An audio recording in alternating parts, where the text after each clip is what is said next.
നമസ്കാരം. എല്ലാ പ്രേക്ഷകർക്കും നേരം വൈകുന്നേരത്തിലേക്ക് സ്വാഗതം. നിയമസഭാ തെരഞ്ഞെടുപ്പ് വരാനിരിക്കുകയാണ്. വലിയ അത്ഭുതങ്ങൾ, രാഷ്ട്രീയ മാറ്റങ്ങളൊക്കെ കേരളത്തിൽ നടന്നുകൊണ്ടിരിക്കുന്ന സമയമാണ്.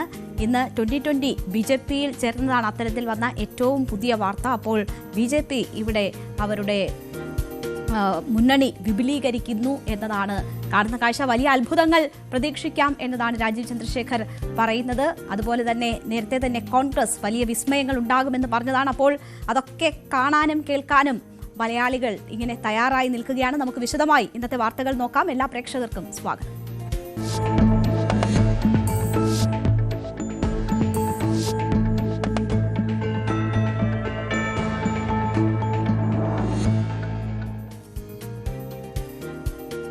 ആദ്യം നമ്മൾ പോകുന്നത് നിയമസഭയിലേക്കാണ്. നമുക്കറിയാം, കഴിഞ്ഞ ഏതാണ്ട് 3 മാസത്തോളമായി നമ്മൾ ചർച്ച ചെയ്യുന്ന വിഷയം സ്വർണ്ണക്കൊള്ളയാണ്. സ്വർണ്ണക്കൊള്ളയുടെ വാർത്തകളില്ലാത്ത ഒരു ദിവസം പോലും മലയാളികൾക്കിന്നില്ല. ഓരോ ദിവസം കഴിയും തോറും ആ കൊള്ളയുടെ, അവിടെ നടന്ന കൊള്ളയുടെ വ്യാപ്തി ഇങ്ങനെ എത്രമാത്രം വർദ്ധിക്കുന്നു എന്നത് മലയാളികളെ അതിശയിപ്പിക്കുന്നത് കൂടിയാണ് നമ്മൾ കണ്ടുകൊണ്ടിരിക്കുന്നത്. എന്തായാലും സ്വർണ്ണക്കൊള്ള ഇന്ന് സഭയിൽ വീണ്ടും എത്തി. പോറ്റിയെ കേറ്റിയെ പാട്ട് സഭയിൽ എത്തുന്ന സാഹചര്യമാണ് നമ്മൾ കണ്ടത്. അതിന് മറുപാട്ട് വരുന്നത് കണ്ടു. ശബരിമല സ്വർണ്ണക്കൊള്ള ഉയർത്തിയുള്ള പ്രതിഷേധത്തിൽ ഒടുവിൽ സഭ സ്തംഭിക്കുകയായിരുന്നു. ആരോപണ പ്രത്യാരോപണങ്ങൾ ഉന്നയിച്ച പ്രതിപക്ഷവും ഭരണപക്ഷവും പാരഡിയും മറുപാരഡിയുമായി സഭയിൽ കൈകോർത്ത് കൊമ്പുകോർക്കുന്നതാണ് നമ്മൾ കണ്ടത്. SITക്ക് മേൽ സർക്കാരിന്റെ സമ്മർദ്ദമുണ്ടെന്നും ദേവസ്വം മന്ത്രി BN വാസവൻ രാജിവെക്കണമെന്നുമായിരുന്നു പ്രതിപക്ഷത്തിന്റെ ആവശ്യം. എന്നാൽ അടിയന്തര പ്രമേയത്തിന് തയ്യാറാകാത്ത പ്രതിപക്ഷത്തിന് ഭയമെന്നായിരുന്നു സർക്കാരിന്റെ ഭാഗത്തു നിന്നും ഇതിനുള്ള മറുപടി. പിന്നീട് പ്ലക്കാർഡുകളും മുദ്രാവാക്യങ്ങളും ഉയർത്തിയുള്ള പ്രതിപക്ഷത്തിന്റെ പ്രതിഷേധത്തെ തുടർന്നാണ് സഭ ഇന്നത്തേക്ക് പിരിയുന്ന ഒരു സാഹചര്യം ഉണ്ടായത്. സ്വർണ്ണക്കൊള്ള അന്വേഷിക്കുന്ന പ്രത്യേക അന്വേഷണ സംഘത്തിന് മേലുള്ള മുഖ്യമന്ത്രിയുടെ ഓഫീസിന്റെ സമ്മർദ്ദം അവസാനിപ്പിക്കുന്നതിനാണ് സമരം ചെയ്യുന്നതെന്ന് പ്രതിപക്ഷ നേതാവ് പറഞ്ഞു. പ്രതിപക്ഷത്തിന് അടിയന്തര പ്രമേയം കൊണ്ടുവന്ന് വിഷയം ഉന്നയിക്കാനുള്ള അവകാശമുണ്ട്. ആ അവകാശം കൊണ്ടുവരാൻ ഭയപ്പെടുന്ന പ്രതിപക്ഷം സഭയ്ക്ക് നിരക്കാത്ത നടപടികളാണ് സ്വീകരിക്കുന്നതെന്നായിരുന്നു പാർലമെന്ററി കാര്യമന്ത്രി MB രാജേഷ് കുറ്റപ്പെടുത്തിയത്. സഭയുടെ ചരിത്രത്തിൽ ഏതെങ്കിലും സാധ്യതകളുണ്ടെങ്കിൽ അടിയന്തര പ്രമേയം അവതരിപ്പിക്കാൻ പ്രതിപക്ഷങ്ങൾ ശ്രമിക്കുമ്പോൾ എന്തുകൊണ്ട് അതിൽ നിന്ന് ഒളിച്ചോടുന്നു എന്നൊരു ചോദ്യമാണ് സർക്കാർ പ്രധാനമായും പ്രതിപക്ഷത്തോട് ഇന്ന് ഉയർത്തിയത്. ചരിത്രത്തിൽ അത്യപൂർവമായി മാത്രമാണ് പ്രതിപക്ഷം ഇതിനുള്ള അവകാശം വിനിയോഗിക്കാതിരുന്നിട്ടുള്ളത് എന്നത് MB രാജേഷ് ചൂണ്ടിക്കാട്ടി. അടിയന്തര പ്രമേയം കൊണ്ടുവന്നാൽ ചർച്ച ചെയ്യുമെന്ന ഭയമാണ് പ്രതിപക്ഷത്തിന് എന്നതായിരുന്നു MB രാജേഷ് ചൂണ്ടിക്കാട്ടിയത്. അങ്ങനെ ചർച്ച സഭയിൽ നടന്നപ്പോഴെല്ലാം ഈ സഭയിൽ നിന്ന് പ്രതിപക്ഷത്തിന് ഇറങ്ങി ഓടേണ്ടി വന്നിട്ടുണ്ട് എന്ന് പരിഹസിക്കുക കൂടി ചെയ്തു പാർലമെന്ററി കാര്യമന്ത്രി MB രാജേഷ്. അങ്ങനെ ഒരുപാട് നാടകീയ സംഭവങ്ങൾ സഭയ്ക്ക് അകത്തും പുറത്തും നടന്ന ദിവസമാണ്. ഒരുപാട് നാടകീയ സംഭവങ്ങൾക്ക് ഇന്ന് സഭ വേദിയായി. യൂത്ത് കോൺഗ്രസിന്റെ വലിയ പ്രതിഷേധം നിയമസഭയ്ക്ക് മുന്നിൽ നടന്ന ദിവസമാണ്. അപ്പോൾ ഇന്ന് സഭയ്ക്കുള്ളിൽ എന്തൊക്കെ നടന്നു എന്നതാണ് നമ്മൾ വിശദമായി നോക്കാൻ പോകുന്നത്. വി അരുണിന്റെ റിപ്പോർട്ട് കാണാം. Yes, good morning. Order, please. ചരമോപചാരം. അത് കഴിഞ്ഞോട്ടെ. Yes. സർ, കഴിഞ്ഞ ശബരിമലയിൽ ആരൊക്കെ കുടുങ്ങും, ആരൊക്കെ അതിന്റെ നേട്ടമുണ്ടാക്കും ഈ സ്വർണ്ണക്കൊള്ള വിഷയവുമായി ബന്ധപ്പെട്ടത് എന്നത് കാര്യം ഇപ്പോഴും യാതൊരു വ്യക്തതയും ഇല്ലാത്തതാണ്. എന്തായാലും അന്വേഷണം മുന്നോട്ട് പോകുന്നുണ്ട്. വലിയ മാനങ്ങളുള്ള അന്വേഷണമാണ്. നിയമസഭാ തെരഞ്ഞെടുപ്പിന്റെ വിധി നിർണ്ണയിക്കുന്നതിൽ ഒരു വലിയ പങ്ക് എന്തായാലും സ്വർണ്ണക്കൊള്ള എന്ന വിഷയത്തിനുണ്ടാകും എന്ന കാര്യത്തിൽ സംശയമില്ല. ആ രീതിയിൽ ആ വിഷയത്തെ ഉപയോഗപ്പെടുത്താനുള്ള ശ്രമങ്ങളാണ് രാഷ്ട്രീയ പാർട്ടികൾ നടത്തുന്നത്.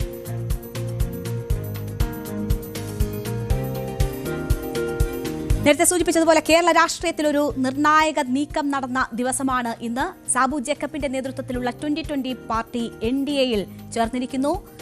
2020 ചെയർമാൻ സാബു ജേക്കബ് BJP സംസ്ഥാന അധ്യക്ഷൻ രാജീവ് ചന്ദ്രശേഖറുമായി നടത്തിയ കൂടിക്കാഴ്ചയിലാണ് ഇതിനുള്ള ധാരണ ഉരുത്തിരിഞ്ഞത്.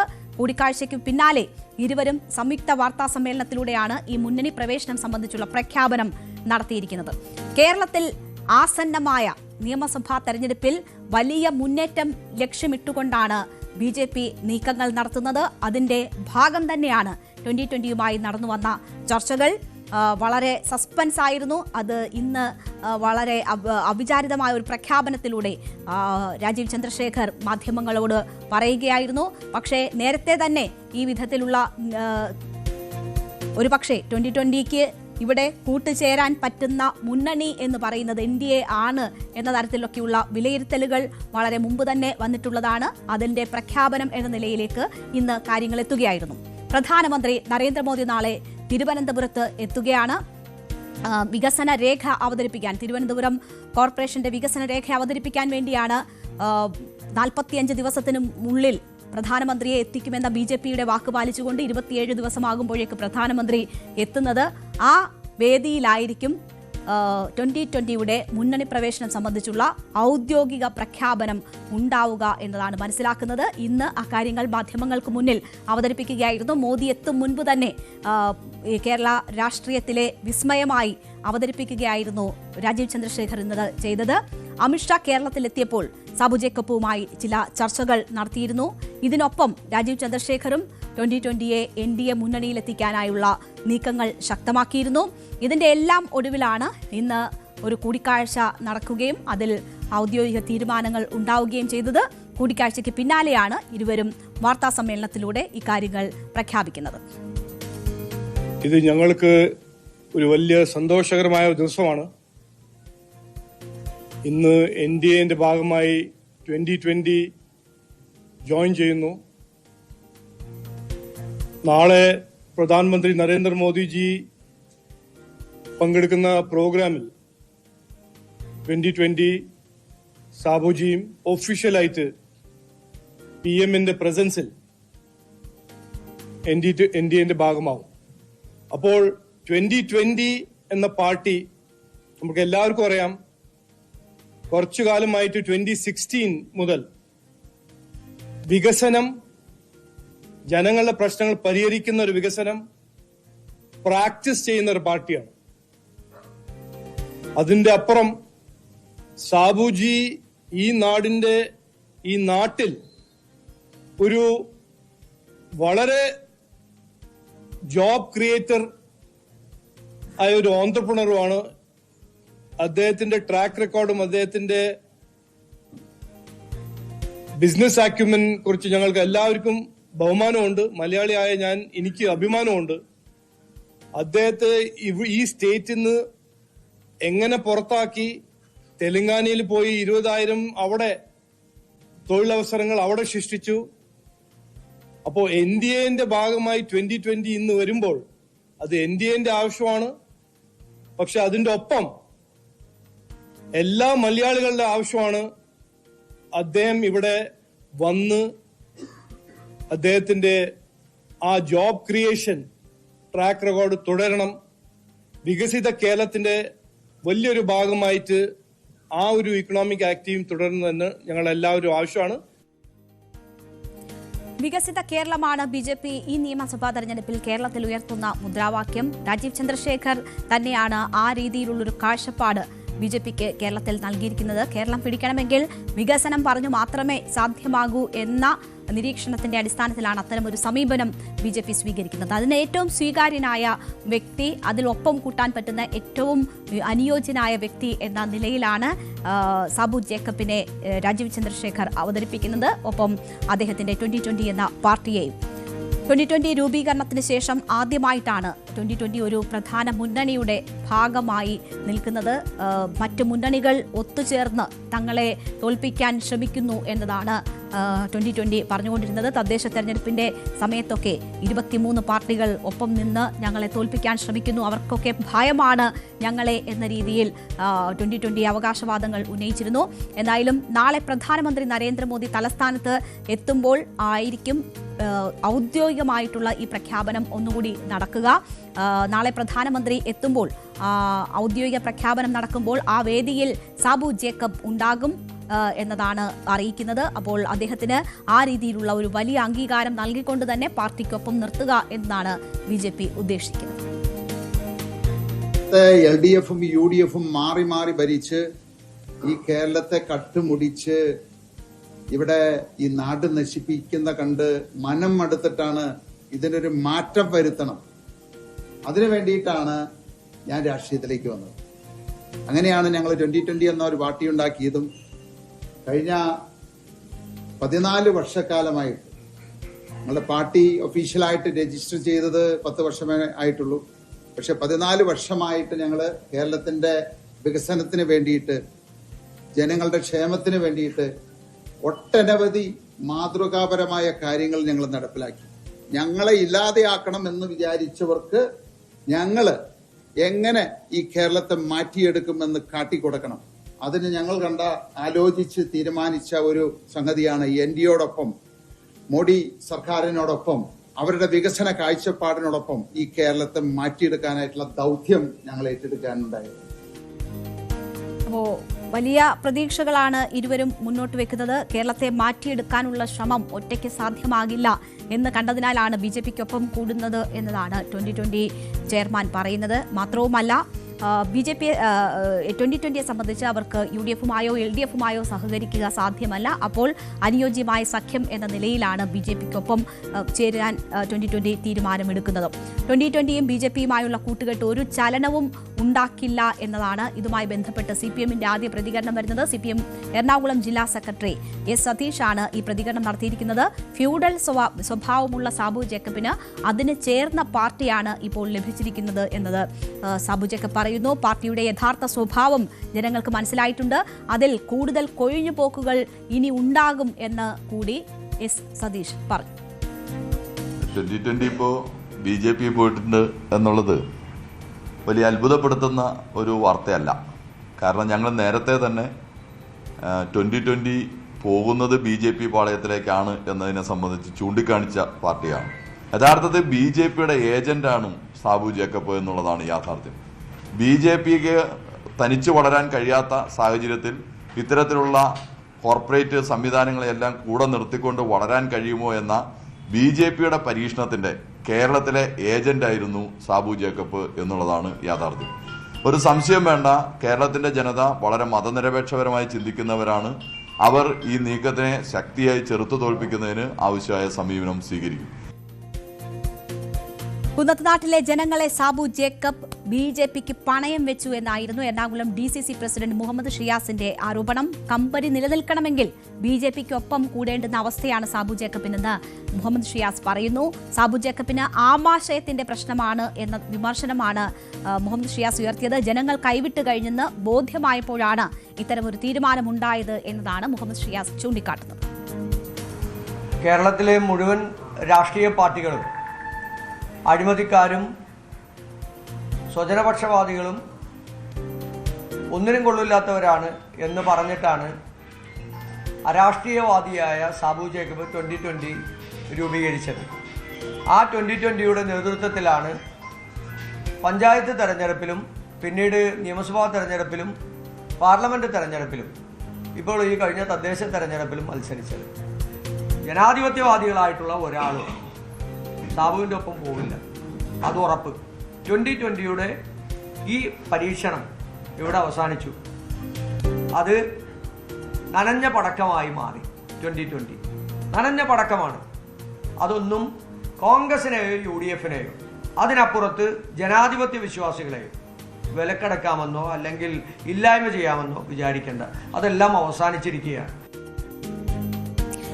2020 BJP മുന്നണിയിലെത്തുന്നത് എറണാകുളത്ത് വലിയ ഗുണം ചെയ്യും എന്നതാണ് BJPയുടെ കണക്കുകൂട്ടൽ. വരാനിരിക്കുന്ന തെരഞ്ഞെടുപ്പുകളിൽ ആ സ്വാധീനം അവിടെ വർദ്ധിപ്പിക്കുക എന്ന ലക്ഷ്യത്തോടെയുള്ള ഒരു നീക്കമാണ് BJPയുടെ ഭാഗത്തു നിന്നും ഉണ്ടായിരിക്കുന്നത്. സംസ്ഥാനത്തെ രാഷ്ട്രീയ സമവാക്യങ്ങളിൽ വലിയ മാറ്റങ്ങൾക്ക് വഴിവെച്ചേക്കാം. ഒരുപക്ഷെ ഇത്തരം മാറ്റങ്ങൾ BJPയെ അകറ്റി നിർത്തിയിട്ടുള്ള ജനങ്ങളാണ് കേരളത്തിലെ ജനങ്ങൾ എന്ന് പറയുന്നു. പക്ഷേ അതിൽ മാറ്റം വന്നു തുടങ്ങിയിരിക്കുന്ന ഒരു സാഹചര്യം കൂടി നമ്മൾ കാണാം. പലയിടങ്ങളിലും BJPക്ക് ആ രീതിയിൽ മാറ്റങ്ങൾ കൊണ്ടുവരാൻ സാധിച്ചിട്ടുണ്ട്. അപ്പോൾ ഈ 2020യിലേക്ക് പോകുമ്പോൾ ഇനി കൊഴിഞ്ഞുപോക്കാണോ ഉണ്ടാകുന്നത്, അതോ ശക്തി വർദ്ധിക്കുകയാണോ ഉണ്ടാവുക എന്നതൊക്കെ നമുക്ക് കാത്തിരുന്ന് തന്നെ കാണേണ്ടി വരും. എന്തായാലും നിയമസഭാ തെരഞ്ഞെടുപ്പായിരിക്കും അതിൽ ഒരു വിധി എഴുതുന്ന ഘടകം. അവിടെയായിരിക്കും നമുക്ക് അത് വളർച്ചയാണോ കോട്ടമാണോ ഉണ്ടാക്കിയതെന്ന് തിരിച്ചറിയാൻ കഴിയുന്ന ആദ്യ പരീക്ഷണം നടക്കുന്ന ഇടം. നമുക്കൊരു ഇടവേളയ്ക്ക് ശേഷം തിരിച്ചെത്താം.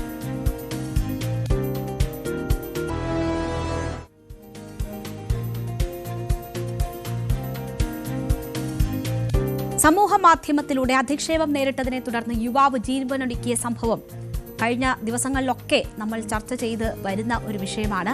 വടകര സ്വദേശി ദീപക് ആത്മഹത്യ ചെയ്ത കേസിൽ മൊഴി ആവർത്തിച്ചിരിക്കുകയാണ് പ്രതി ഷംജിദ മുസ്തഫ. ദീപക് അപമാനിച്ചുവെന്ന് സംജിത അന്വേഷണ സംഘത്തോട് ആവർത്തിച്ചിരിക്കുന്നു. ലൈംഗിക അതിക്രമം തുറന്നു കാട്ടുക എന്ന ലക്ഷ്യത്തോടെയാണ് വീഡിയോ പോസ്റ്റ് ചെയ്തത് എന്നതാണ് ഷംജിത ചോദ്യം ചെയ്യലിൽ പോലീസ് ഉദ്യോഗസ്ഥരോട് പറഞ്ഞു എന്നതാണ് നമുക്കറിയാൻ കഴിയുന്ന വിവരം. ഇന്നലെ കോടതി റിമാൻഡ് ചെയ്ത സംജിതയെ കസ്റ്റഡിയിൽ വാങ്ങാനാണ് പോലീസിന്റെ തീരുമാനം. സംജിതയുടെ റിമാൻഡ് റിപ്പോർട്ട് ഉൾപ്പെടെ പുറത്തു വന്നിട്ടുണ്ട്. എന്തായാലും ഇന്നലെ വലിയ സംരക്ഷണയിലാണ് സംജിതയെ പോലീസ് കൊണ്ടുവന്നത് എന്നതുൾപ്പെടെയുള്ള കാര്യങ്ങൾ വലിയ വിമർശനത്തിന് ഇടയാക്കിയിരുന്നു. അത് ഈ ദീപകിന്റെ കുടുംബം തന്നെ അതിനെതിരെ രംഗത്ത് വരുന്നത് നമ്മൾ കണ്ടിരുന്നു. BJP ഉൾപ്പെടെ വലിയ പ്രതിഷേധമൊക്കെ അതുമായി ബന്ധപ്പെട്ട് ഉയർത്തിയിരുന്നു. എന്തായാലും ഇന്ന് ഈ കേസുമായി ബന്ധപ്പെട്ടുള്ള റിമാൻഡ് റിപ്പോർട്ട് ഉൾപ്പെടെ പുറത്തുവരികയാണ്. വിശദാംശങ്ങൾ MS അനീഷ് കുമാർ നൽകും. ദീപകിന്റെ മരണത്തിലേക്ക് നയിച്ച സംഭവവാസങ്ങളുമായി ബന്ധപ്പെട്ട് ബസ്സിനുള്ളിൽ വെച്ച് ഷംജിദ 7 വീഡിയോകൾ ചിത്രീകരിച്ചു എന്നാണ് പോലീസ് റിമാൻഡ് റിപ്പോർട്ടിൽ പറയുന്നത്. അന്വേഷണവുമായി ബന്ധപ്പെട്ട് ബസ്സിലെ CCTV ദൃശ്യങ്ങൾ പോലീസ് പരിശോധിച്ചു. ഇതിൽ അസ്വാഭാവികമായി ഒന്നും കണ്ടെത്താൻ കഴിഞ്ഞിട്ടില്ല.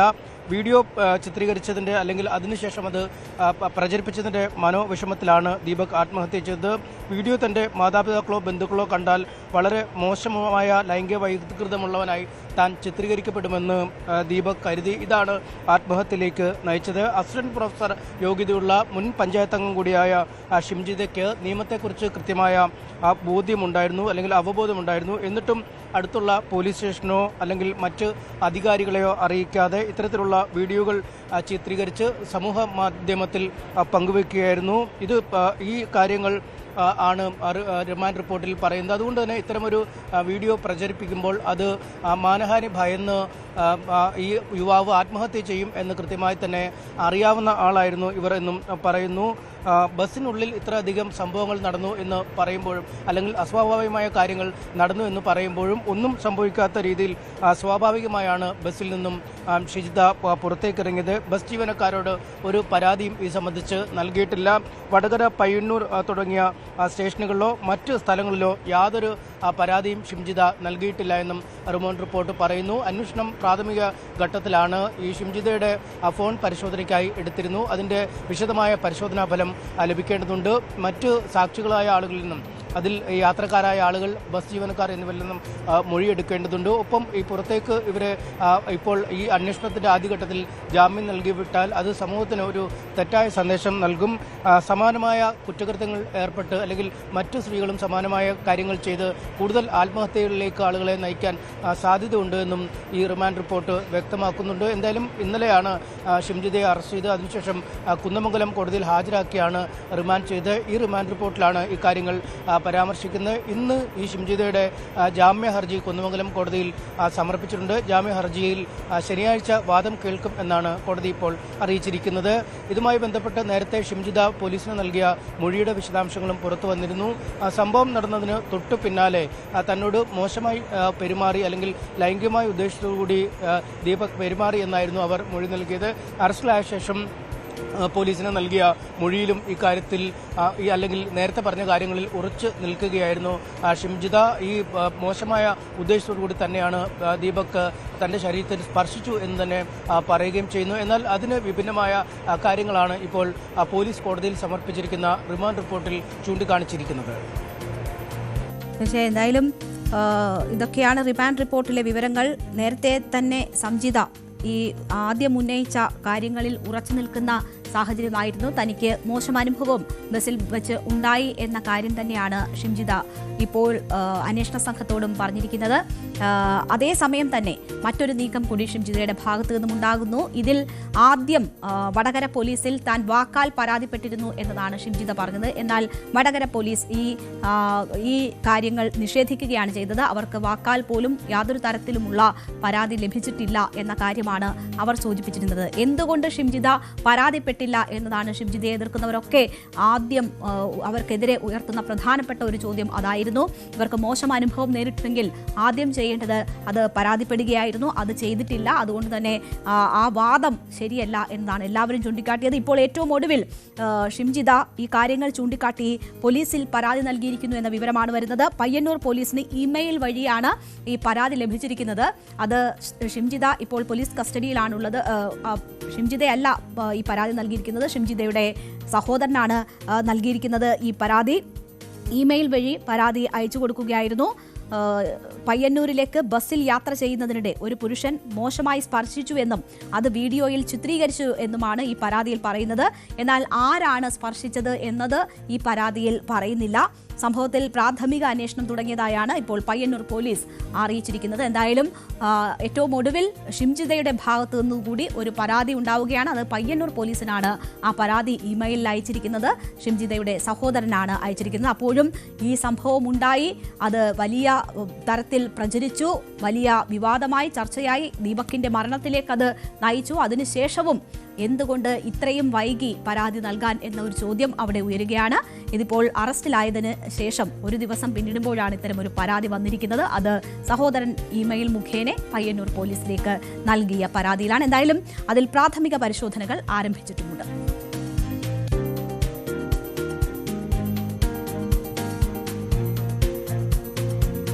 ഇനി 30 ദിവസം കഴിഞ്ഞാൽ പാകിസ്ഥാനിൽ എന്ത് സംഭവിക്കും? ഭീകരർക്ക് സുരക്ഷിത താവളമായ ഇന്ത്യക്ക് മേൽ ഭീകരരെ ഉപയോഗിക്കുന്ന പാകിസ്ഥാൻ ഇന്ത്യ വരച്ച വരയിലേക്ക് വരുമോ? ചോദ്യങ്ങൾ ഏറെയാണ്. പഹൽഗാമിലെ ഭീകരാക്രമണത്തിന് തിരിച്ചടിയൊന്നോണം സിന്ധു നദീജല കരാർ പ്രകാരമുള്ള ജലവിതരണം നിർത്തിവെച്ച ഇന്ത്യയുടെ നടപടിയിൽ നട്ടം തിരിയുകയാണ് പാകിസ്ഥാൻ. പാകിസ്ഥാനിലെ ഡാമുകൾ വറ്റിവരളുകയാണ്. ഇനി പാകിസ്ഥാന്റെ ജലസംഭരണികളിൽ 30 ദിവസത്തേക്കുള്ള വെള്ളമേ ശേഷിക്കുന്നുള്ളൂ. കരാർ നിർത്തിയത് രാജ്യത്തെ പ്രതിസന്ധിയിലാക്കിയെന്ന് യുഎന്റെ മുന്നിൽ സമ്മതിക്കുകയാണ് പാകിസ്ഥാൻ. ഇപ്പോൾ പാകിസ്ഥാനിലെ ഇപ്പോഴത്തെ സാഹചര്യം എന്താണ്? ഇത് ഇന്ത്യയുടെ തന്ത്രങ്ങൾ ഫലം കാണുന്നു എന്നതിന്റെ സൂചനകളല്ലേ? കഴിഞ്ഞ വർഷം ഏപ്രിലിൽ പഹൽഗാമിൽ 26 പേർ കൊല്ലപ്പെട്ട ഭീകരാക്രമണത്തിന് മറുപടിയായാണ് ഇന്ത്യ ഇങ്ങനെ ഒരു ശക്തമായ നടപടി കൈക്കൊണ്ടത്. ആ ശക്തമായ നടപടി എന്ന് പറയുന്നത് സിന്ധു നദീജല കരാർ മരവിപ്പിക്കുമെന്ന പ്രഖ്യാപനമായിരുന്നു. പാകിസ്ഥാനുമേൽ ദൂരവ്യാപക പ്രത്യാഘാതങ്ങൾ ഇത് സൃഷ്ടിക്കുമെന്നും ഏറ്റവും വലിയ പ്രഹരമാകുമെന്നും അന്ന് തന്നെ കണക്കുകൂട്ടിയിരുന്നതാണ്. ആ ദുരന്തത്തിലേക്ക് പാകിസ്ഥാൻ അടുക്കുന്നുവെന്ന വിവരങ്ങളാണ് പുറത്തുവരുന്നത്. സിന്ധു നദീജല കരാർ പ്രകാരമുള്ള ജലവിതരണം നിർത്തിവെച്ച ഇന്ത്യയുടെ നടപടിയിൽ നട്ടം തിരിയുകയാണ് പാകിസ്ഥാൻ. ഇനി പാകിസ്ഥാന്റെ ജലസംഭരണികളിൽ ഏതാണ്ട് 30 ദിവസത്തേക്കുള്ള വെള്ളം മാത്രമാണ് ശേഷിക്കുന്നത് എന്നതാണ് പുറത്തുവരുന്ന വിവരം. പാകിസ്ഥാനിലെ ഏറ്റവും വലിയ ഡാമുകളായ തർബേല, മംഗള എന്നിവ ഏറെക്കുറെ വറ്റിവരണ്ടിരിക്കുന്നു എന്ന വിവരമാണുള്ളത്. പാകിസ്ഥാൻ വരൾച്ചയുടെ വക്കിലേക്ക് എത്തിയിരിക്കുകയാണ്. നമുക്ക് ദൃശ്യങ്ങൾ തന്നെ കാണാം. ഏതാണ്ട് വറ്റിവരണ്ട നിലയിലാണ് പാകിസ്ഥാൻ ഡാമുകൾ. പാകിസ്ഥാന്റെ കാർഷിക മേഖലയുടെ ഏതാണ്ട് 85 മുതൽ 90% ആശ്രയിച്ചിരുന്നത് സിന്ധു നദീജല കരാർ പ്രകാരം ഇന്ത്യ നൽകിയിരുന്ന വെള്ളത്തെയായിരുന്നു. ഇത് നിലച്ചതോടെ വെട്ടിലായ പാകിസ്ഥാൻ ഇന്ത്യക്കെതിരെ യുഎന്നിലും പല രാജ്യാന്തര വേദികളിലും പരാതി ഉന്നയിക്കുകയും വിവിധ രാജ്യങ്ങളിലെ അംബാസഡർമാരെ വിളിച്ച് പരിഭവം അറിയിക്കുകയും ഒക്കെ ചെയ്തിരുന്നു. സിന്ധു നദീജല ഉടമ്പടി പ്രകാരം ലഭിച്ചിരിക്കുന്ന ജലമില്ലെങ്കിൽ പാകിസ്ഥാന് അത് വലിയ ക്ഷീണമുണ്ടാക്കും, വലിയ തിരിച്ചടി ഉണ്ടാക്കും എന്ന നേരത്തെയുള്ള വ്യാഖ്യാനങ്ങൾ ഏതാണ്ട് കൃത്യമാകുന്നു എന്ന് വേണം നമ്മൾ മനസ്സിലാക്കാൻ. എന്താണ് ഈ ഉടമ്പടി? സിന്ധു നദി, അതിന്റെ പോഷക നദികൾ എന്നിവയിലെ ജലം പങ്കിടുന്നതുമായി ബന്ധപ്പെട്ട് ഇന്ത്യയും പാകിസ്ഥാനും തമ്മിലുള്ള സുപ്രധാന ഉടമ്പടിയാണ് സിന്ധു നദീജല കരാർ. വിഭജനത്തിന് ശേഷം പാകിസ്ഥാനിലേക്ക് ഒഴുകുന്ന വെള്ളത്തിന്റെ നിയന്ത്രണം ഇന്ത്യയിലായി. 1954 ലോകബാങ്ക് മധ്യസ്ഥത വാഗ്ദാനം ചെയ്തു. 6 വർഷത്തെ ചർച്ചകൾക്ക് ശേഷമാണ് ഇങ്ങനെ ഒരു ഉടമ്പടിയിലേക്ക് എത്തുന്നത്. 1960 സെപ്റ്റംബർ 19 സിന്ധു നദീജല കരാറിൽ ഇരു രാഷ്ട്രങ്ങളും ഒപ്പുവെച്ചു. ഉടമ്പടി പ്രകാരം പടിഞ്ഞാറൻ നദികളായ ചെനാബ്, സിന്ധു എന്നിവയിൽ നിന്നുള്ള ജലം പാകിസ്ഥാന് ലഭിച്ചു. കിഴക്കൻ നദികളായ സത്ലജ്, ബിയാസ്, രവി എന്നിവയിൽ നിന്നുള്ള ജലത്തിന്റെ നിയന്ത്രണം ഇന്ത്യക്ക് ലഭിച്ചു. നിശ്ചിത വ്യവസ്ഥകൾക്കുള്ളിൽ നിന്ന് ജലസേചനം, അനിയന്ത്രിതമായ ജലവൈദ്യുത ഉൽപാദനം, കുടിവെള്ള വിതരണം, നാവിഗേഷൻ എന്നിവയ്ക്ക് ഇന്ത്യക്ക് പടിഞ്ഞാറൻ നദികളിലെ ജലം ഉപയോഗിക്കാമെന്നുമായിരുന്നു ആ കരാർ. ആ കരാറാണ് പാകിസ്ഥാനെ നിലനിർത്തിപ്പോരുന്നത്. അവിടെയാണ് ഇന്ത്യ പഹൽഗാം ഭീകരാക്രമണത്തിന് ശേഷം നിയന്ത്രണങ്ങൾ ഏർപ്പെടുത്തിയത്. ആ ഉടമ്പടിയിൽ നിന്ന് ഇന്ത്യ പിൻവാങ്ങുകയായിരുന്നു. പാകിസ്ഥാനിലെ പ്രധാന കാർഷിക കേന്ദ്രമായ പഞ്ചാബിലേക്ക് കൃഷിക്കാവശ്യമായ വെള്ളം എത്തിക്കുന്നതിൽ പ്രധാന പങ്ക് സിന്ധു നദീജല കരാറിലൂടെയാണ് അവർക്ക് ലഭിച്ചുകൊണ്ടിരുന്നത്. ജലലഭ്യത കുറയുന്ന നില വന്നതോടെ പഞ്ചാബിലെ കാർഷിക മേഖല വലിയ പ്രതിസന്ധിയെയാണ് നേരിട്ടത്. സാമ്പത്തിക വെല്ലുവിളികൾ രൂക്ഷമായ പാകിസ്ഥാനിൽ ഭക്ഷ്യപ്രതിസന്ധിയിലേക്ക് കൂടി കാര്യങ്ങൾ നീങ്ങും എന്ന സാഹചര്യമാണ് ഇപ്പോൾ വന്നിരിക്കുന്നത്. വിഷയം യുഎന്റെ ശ്രദ്ധയിൽ കൊണ്ടുവരികയാണ് പാകിസ്ഥാൻ ചെയ്തിരിക്കുന്നത്. നേരത്തെയും ഇതിനുള്ള ശ്രമങ്ങൾ പാകിസ്ഥാന്റെ ഭാഗത്തു നിന്നുമുണ്ടായിരുന്നു. യുഎൻ രക്ഷാസമിതിയിൽ വരെ കാര്യങ്ങൾ പാകിസ്ഥാൻ എത്തിച്ചിരുന്നു.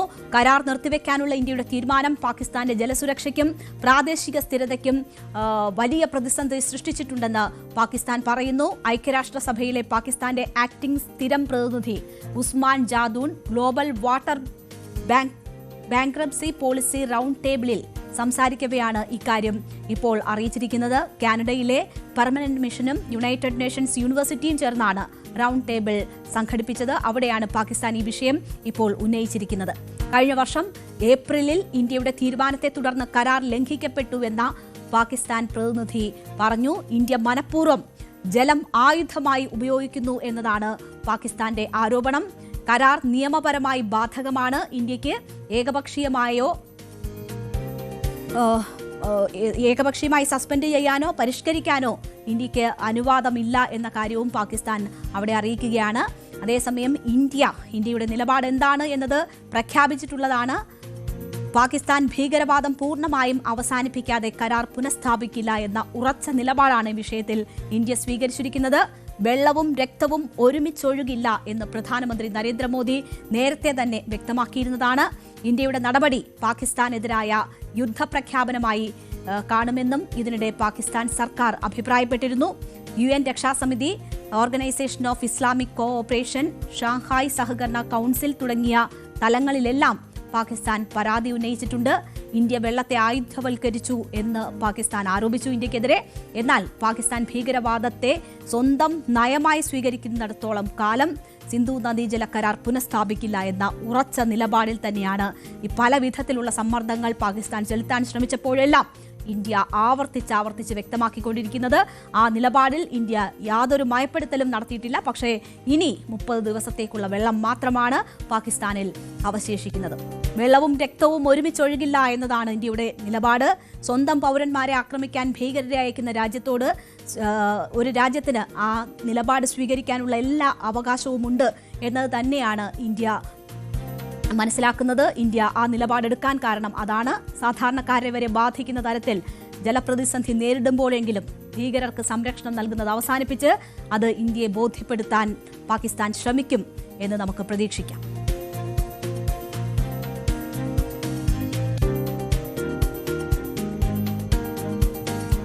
ട്രംപിന്റെ തീരുവ പ്രഖ്യാപനം കുടുക്കിയിരിക്കുന്നത് അമേരിക്കക്കാരെയാണ്. ലോകത്തിനു മേൽ ട്രംപ് രണ്ടാമതും അധികാരമേറ്റ ശേഷം ആദ്യം നടത്തിയ ആക്രമണം സാമ്പത്തിക യുദ്ധമായിരുന്നു. തീരുവ പ്രഖ്യാപനം ഇന്ത്യ ഉൾപ്പെടെയുള്ള രാഷ്ട്രങ്ങളെ വലിയ രീതിയിൽ ആശങ്കയിലാക്കിയിരുന്നു. ഇപ്പോഴും ആ ഭീഷണി തുടരുകയാണ്. എന്നാൽ അമേരിക്കൻ ഭരണകൂടം നടപ്പാക്കിയ ഇറക്കുമതി തീരുവകളുടെ യഥാർത്ഥ സാമ്പത്തിക ഭാരം കൂടുതൽ ബാധിച്ചത് അമേരിക്കൻ പൗരന്മാരെയാണ് എന്ന് പഠനം ചൂണ്ടിക്കാട്ടുന്നു. ജർമ്മനിയിലെ കീൽ ഇൻസ്റ്റിറ്റ്യൂട്ട് ഓഫ് വേൾഡ് എക്കണോമിക് നടത്തിയ പഠനത്തിലാണ് ഇക്കാര്യങ്ങൾ വ്യക്തമാക്കുന്നത്. ഇന്ത്യ ഉൾപ്പെടെയുള്ള രാജ്യങ്ങൾക്കുമേൽ 50% വരെ ഇറക്കുമതി തീരുവ ചുമത്തിയത് വരുമാനത്തിൽ വൻ വർധനയുണ്ടാക്കിയെന്നാണ് ട്രംപ് ഭരണകൂടം അവകാശപ്പെട്ടുകൊണ്ടിരിക്കുന്നത്. ജർമ്മനിയിലെ കീൽ ഇൻസ്റ്റിറ്റ്യൂട്ട് ഓഫ് വേൾഡ് എക്കണോമി നടത്തിയ പഠനത്തിൽ പറയുന്നത് പക്ഷേ വ്യത്യസ്തമായ കാര്യങ്ങളാണ്. തീരുവ മൂലമുണ്ടായ അധിക ചെലവിന്റെ 96% അമേരിക്കൻ ഉപഭോക്താക്കൾ വഹിക്കുന്നു എന്നതാണ് അവരുടെ പഠനത്തിൽ കണ്ടെത്തിയിരിക്കുന്നത്. വിദേശ കയറ്റുമതിക്കാർക്ക് വെറും 4% ബാധ്യത മാത്രമാണ് ഇപ്പോൾ വന്നിട്ടുള്ളത് എന്നതാണ് ഈ പഠനം വ്യക്തമാക്കുന്നത്. ഉൽപ്പന്നങ്ങളുടെ വില കുറച്ച് തീരുവയുടെ ആഘാതം ലഘൂകരിക്കാൻ കയറ്റുമതിക്കാർ തയ്യാറാകാത്തതാണ് പ്രധാന കാരണമെന്ന് ചൂണ്ടിക്കാണിക്കപ്പെടുന്നു. കസ്റ്റംസ് വരുമാനത്തിൽ വലിയ വർധനയുണ്ടായതായി ഭരണകൂടം അവകാശപ്പെടുന്നുണ്ടെങ്കിലും ഈ തുക യഥാർത്ഥത്തിൽ അമേരിക്കൻ ജനതയുടെ പോക്കറ്റിൽ നിന്നാണ് ഈടാക്കുന്നതെന്നാണ് ഈ പഠനം ചൂണ്ടിക്കാണിക്കുന്നത്. ആ പഠനത്തിലൂടെ വെളിവാക്കപ്പെട്ടിരിക്കുന്നത്. ട്രംപിന്റെ അവകാശവാദം എന്താണെന്ന് നോക്കാം. ഇന്ത്യ ഉൾപ്പെടെയുള്ള രാജ്യങ്ങൾക്ക് മേൽ 50% വരെ ഇറക്കുമതി തീരുവ ചുമത്തിയത് വരുമാനത്തിൽ വൻ വർധനയുണ്ടാക്കിയെന്നതാണ് ട്രംപിന്റെ അവകാശവാദം. തീരുവ വരുമാനത്തിൽ ഏകദേശം $20,000 കോടി വർധനവുണ്ടായിട്ടുണ്ട് എന്നതാണ് വാദിക്കുന്നത്. എന്നാൽ ഈ $20,000 കോടി വിദേശ കയറ്റുമതിക്കാരിൽ നിന്നുള്ള ലാഭമല്ല, അമേരിക്കൻ ഉപഭോക്താക്കളിൽ നിന്ന് അധികമായി ഈടാക്കിയ തുകയാണ് എന്നതാണ് ഈ പഠന റിപ്പോർട്ടിൽ പറയുന്നത്. തീരുവയിലെ ഓരോ ശതമാനവും വർധനയും വിപണിയിൽ എങ്ങനെ പ്രതിഫലിക്കുന്നു എന്നത് നോക്കിയാലേ നമുക്ക് ഈ കാര്യങ്ങൾ വ്യക്തമാവുകയുള്ളൂ. 1% തീരുവ വർദ്ധിക്കുമ്പോൾ കയറ്റുമതിക്കാരുടെ അധിക ചെലവെന്ന് പറയുന്നത് 0.04% എന്നതാണ് ഈ പഠനത്തിൽ കണ്ടെത്തിയിരിക്കുന്നത്. ഉപഭോക്താക്കളുടെ അധിക ചെലവ് അതേസമയം 0.96%. $100 തീരുവ വരുമാനമായി ലഭിക്കുമ്പോൾ $96 ചെലവാകുന്നത് അമേരിക്കൻ പൗരന്മാരുടെ പോക്കറ്റിൽ നിന്നാണ്.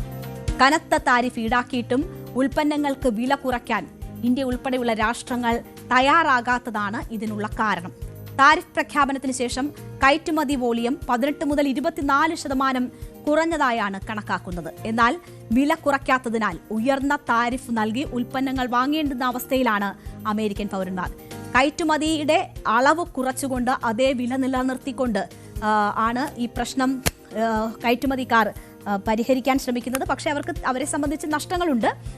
അവർക്ക് കയറ്റുമതി ചെയ്യുന്ന അളവിൽ കുറവ് വന്നിട്ടുണ്ട് എന്ന കാര്യം യാഥാർത്ഥ്യമാണ്. പക്ഷേ ഇപ്പോൾ അമേരിക്ക അമിതമായി ലഭിക്കുന്നു എന്ന് പറയുന്ന ഈ തുക എന്ന് പറയുന്നത് നമ്മളുടെ ഡിമാൻഡുള്ള പ്രോഡക്റ്റുകൾ വലിയ വില കൊടുത്ത് അമേരിക്കക്കാർ വാങ്ങുന്നു, അത് അവർക്ക് തന്നെ സർക്കാരിന് പണമായി കിട്ടുന്നു എന്ന സാഹചര്യമാണ് ഈ പഠനത്തിലൂടെ വ്യക്തമായിരിക്കുന്നത്. ഓസ്ട്രേലിയ, കാനഡ, യൂറോപ്യൻ യൂണിയൻ തുടങ്ങിയ രാജ്യങ്ങളിലേക്കും US-ലേക്കുമുള്ള ഇന്ത്യയുടെ കയറ്റുമതിയെക്കുറിച്ചാണ് പഠിച്ചാണ് ഈ റിപ്പോർട്ട് തയ്യാറാക്കിയത്.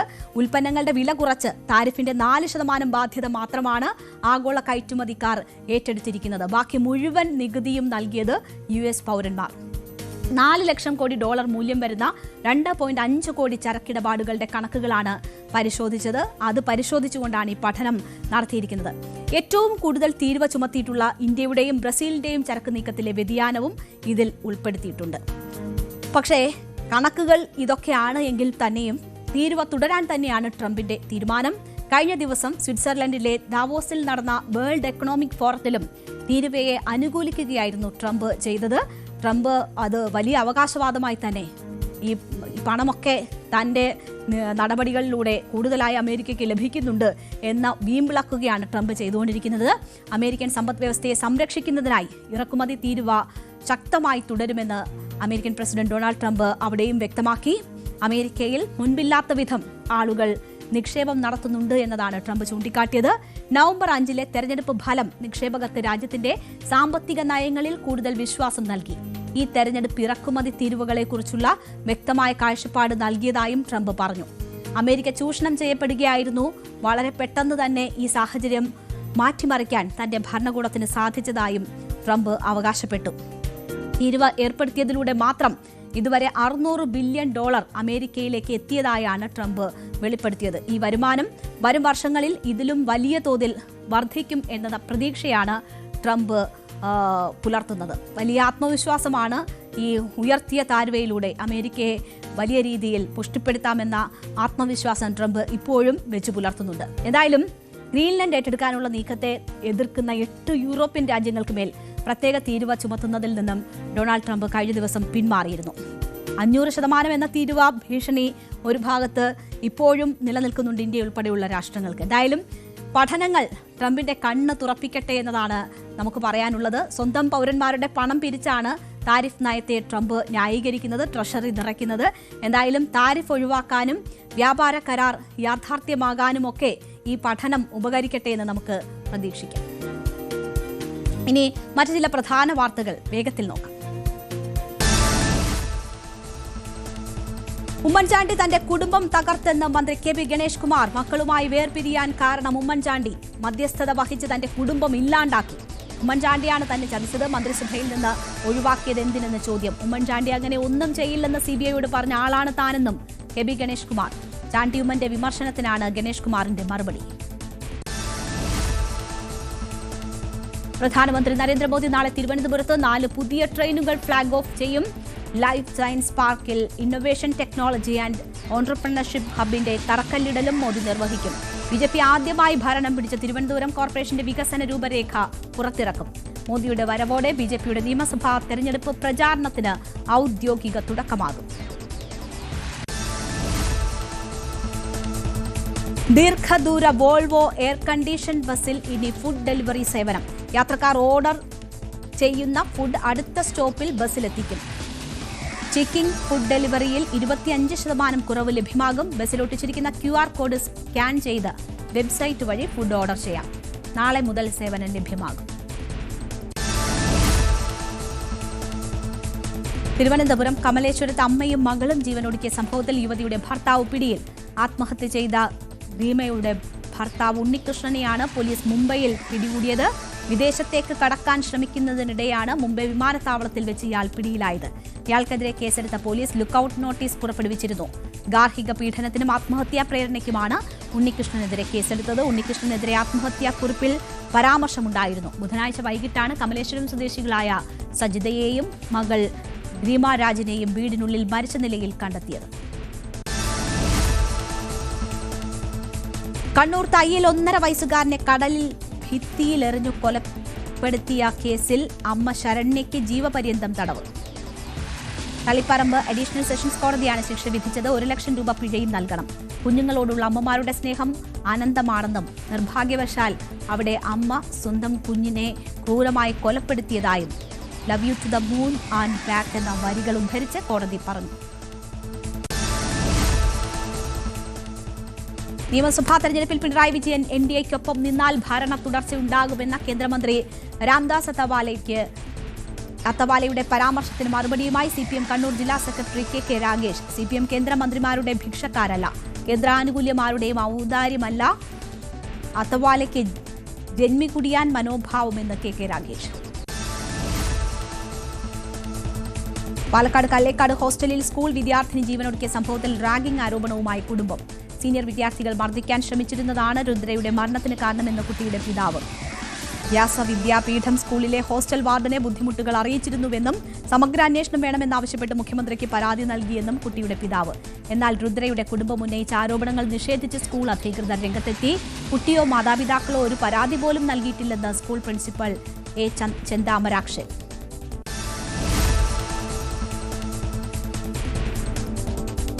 കണ്ണൂരിൽ ക്ഷേത്രത്തിൽ ഗണഗീതം പാടിയ സംഭവം ആവർത്തിച്ചാൽ ഇനിയും പ്രതികരിക്കുമെന്ന് CPM കണ്ണൂർ ജില്ലാ സെക്രട്ടറി KK രാഗേഷ്. ഗണഗീതം BJP ഓഫീസിൽ പാടിയാൽ മതിയെന്നും രാഗേഷ്.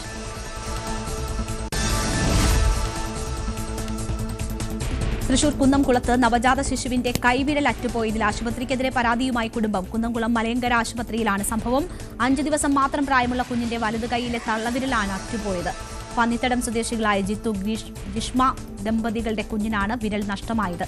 ഇഞ്ചക്ഷൻ നൽകാനായി കുഞ്ഞിനെ കൊണ്ടുപോയ ശേഷം തിരിച്ചു നൽകാതായതോടെ അന്വേഷിച്ചെത്തിയപ്പോഴാണ് വലതു കൈയിലെ തള്ളവിരൽ നഖത്തിന് കീഴെ പൂർണ്ണമായും അറ്റുപോയ നിലയിൽ കണ്ടത്. പ്ലാസ്റ്റർ വെട്ടിയപ്പോൾ അറിയാതെ വിരൽ അറ്റുപോയതെന്ന് ആശുപത്രി അധികൃതർ പറഞ്ഞതായി ബന്ധുക്കൾ.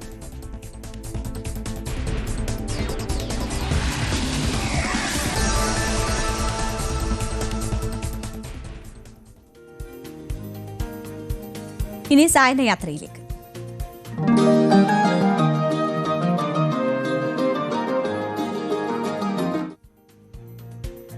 കൊല്ലം തിരുമംഗലം ദേശീയപാതയിൽ തെന്മല ഒറ്റക്കൽ ലുക്കൌട്ട് മനോഹരവും പ്രകൃതി രമണീയവും സഞ്ചാരികളെ ഏറെ ആകർഷിക്കുന്നതുമായ ഒരു ഇടമാണ്.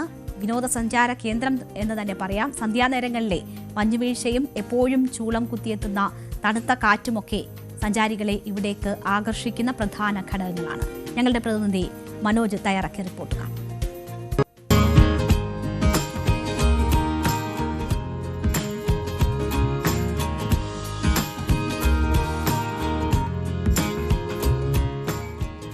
നമ്മുടെ കൊല്ലം തിരുമംഗലം പാതയിൽ തെന്മല ലുക്കൌട്ട് സഞ്ചാരികളെ ഏറെ ആകർഷിക്കുന്ന ഒരു മനോഹരമായ പ്രദേശമാണ്.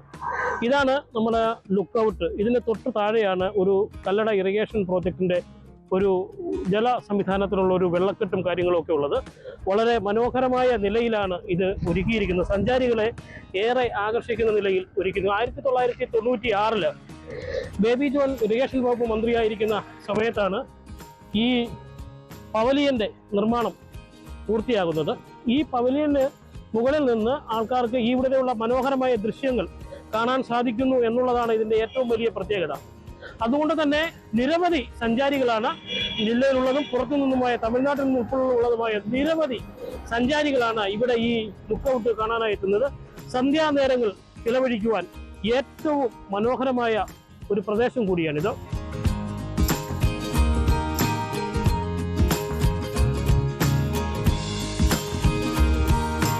ഇത് ദൃശ്യമനോഹരമായ ഒരു ദൃശ്യം തന്നെയാണിത്. ഇത് കാരണം പ്രത്യേകിച്ച് ഈ വെള്ളം ഇങ്ങനെ ഒഴുകി വീഴുന്നതും അതിൻ്റെ വെള്ളം ഒഴുകി പോകുന്ന കാഴ്ചകളും വളരെ മനോഹരം ഉള്ളതാക്കി തോന്നുന്നു.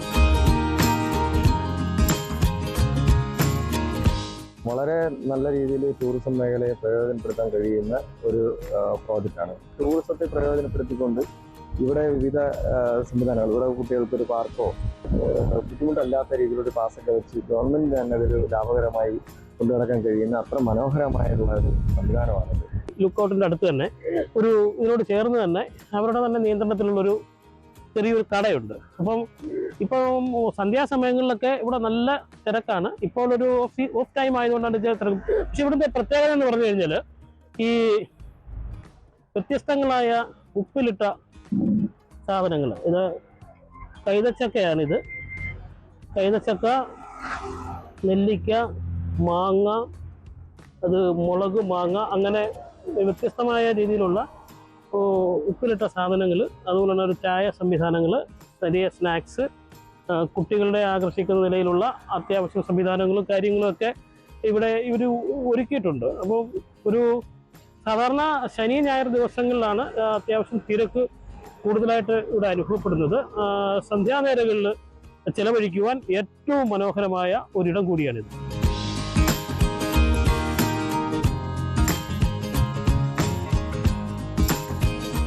ജില്ലയുടെ തന്നെ വിവിധ മേഖലകളിൽ നിന്നും ധാരാളം പേര് എത്തുന്നുണ്ട്. ഇപ്പൊ ഇത് കൊല്ലത്തുനിന്ന് എത്തിയ ഒരു ഫാമിലിയാണ്. ചേട്ടാ പേരെങ്ങനെ?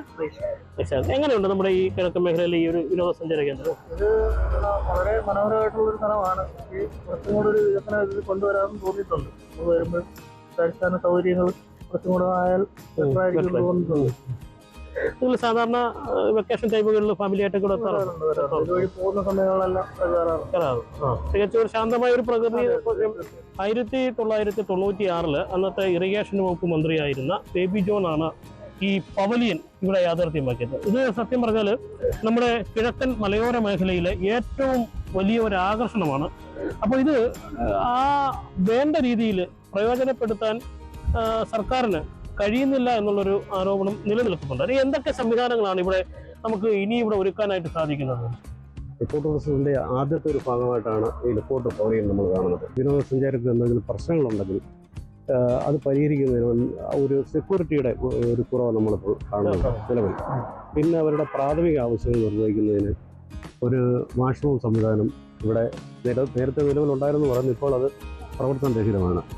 അതേപോലെ തന്നെ ഇവിടെ പിന്നെ ഒരു ഐസ്ക്രീം പാർലറുകളുള്ള കുട്ടികളെ ആകർഷിക്കുന്നതിന് വേണ്ടി ഒരു ഐസ്ക്രീം പാർലർ സംവിധാനം, പിന്നെ ഈ കടകൾ തന്നെയായാലും കുറച്ച് കസേരകളൊക്കെ ഇട്ട് ആളുകൾക്ക് റെസ്റ്റ് ചെയ്യുന്നതിനുള്ള ഒരു സംവിധാനം, ഇതൊക്കെ ഒന്നുകൂടി ചെയ്തു കഴിഞ്ഞാൽ ആളുകൾക്ക് കൂടുതൽ ആകർഷണമാവുകയും ആവുന്നാൽ ഇവിടെ റെസ്റ്റ് ചെയ്യുന്നതിനുള്ള ഒരു സംവിധാനം ഉണ്ടാവുകയും ചെയ്യും. അത് തൊട്ടായി തിരിച്ചിരിക്കുന്ന ആ പ്രദേശത്ത് നല്ല മനോഹരമായ രീതിയിൽ ഗാർഡൻ നിർമ്മിക്കുകയും അവിടെ ലൈറ്റ് സിറ്റിംഗ് നടത്തുകയും ഒപ്പം അവർക്ക് ഇരിക്കാനുള്ള സംവിധാനങ്ങൾ ഉണ്ടാക്കി കൊടുക്കുകയും ചെയ്തു കഴിഞ്ഞാൽ ഈ ടൂറിസ്റ്റുകൾ വീണ്ടും വരാനുള്ള ഒരു ടെൻഡൻസി വരും ടൂറിസ്റ്റുകൾക്കുണ്ടാവും.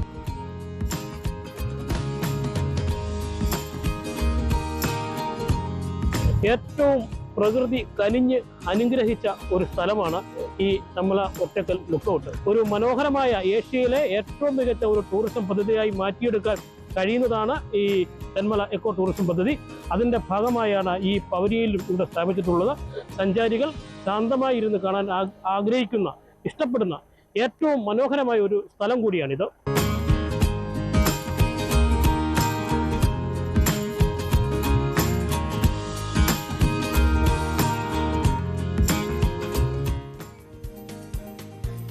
എന്തായാലും തെന്മല ഒറ്റക്കൽ ലുക്കൗട്ടിലെ മനോഹരമായ കാഴ്ചകളാണ് കണ്ടത്. ഞാനും പോയിട്ടുള്ള സ്ഥലമാണ്. വളരെ മനോഹരമാണ് കാണാൻ. ഒരു വൺ ഡേ ട്രിപ്പൊക്കെ ആഗ്രഹിക്കുന്നവർക്ക് പോകാൻ പറ്റിയ സ്ഥലമാണ്. ഞാനൊരു കൊല്ലം സ്വദേശി ആയതുകൊണ്ട് തന്നെ കൊല്ലത്ത് ചെന്നിട്ട് ഒരു ദിവസം പോയതാണ്. നല്ല രസമുള്ള കാഴ്ചകളാണ് അവിടെ ഉള്ളത്. അപ്പോൾ ഇന്നത്തെ കാഴ്ചകൾ, വാർത്തകൾ, വിശേഷങ്ങളൊക്കെ എല്ലാം പ്രേക്ഷകർക്ക് ഇഷ്ടപ്പെട്ടു എന്ന് കരുതുന്നു. ഇന്നത്തെ നമ്മുടെ സമയം ഇവിടെ അവസാനിക്കുകയാണ്. നാളെ കാണാം. എല്ലാ പ്രേക്ഷകർക്കും നന്ദി.